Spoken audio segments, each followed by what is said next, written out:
Hey everyone! In my last video, I mentioned these lead test kits that I got from Amazon, and I wanted to make a separate video to show you exactly how they work.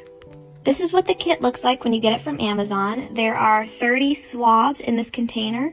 The instructions are around the outside, and then it has this little color scale on it to tell you what the swab tip will look like if there is no lead detected versus if there is lead detected. To activate the test, you have to dip the swab into vinegar.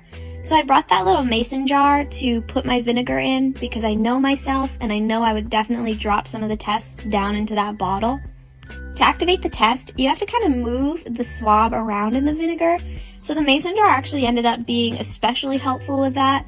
Gave me more space to move around versus the really narrow opening on the bottle. So if you're going to do this, I would recommend getting a jar or something like that with a wider opening.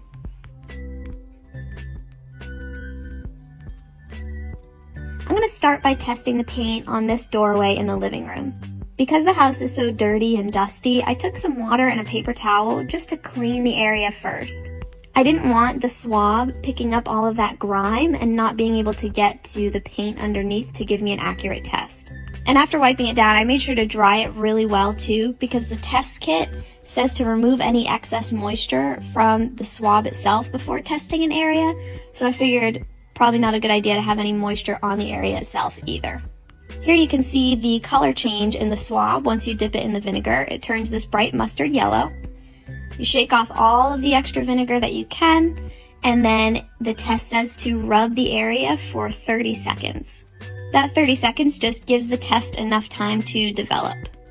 As I'm going, I'm rotating the swab in my fingers and moving it all around to make sure that every bit of that tip gets exposed to the paint. Just trying to give the test the best chance of detecting any lead if it is there. I plan to test any bit of paint in this house that's going to be touched during a project. So before sanding floors, I'll check the paint on the floors. Before removing any of this trim work, I'll always check the paint just to be on the safe side.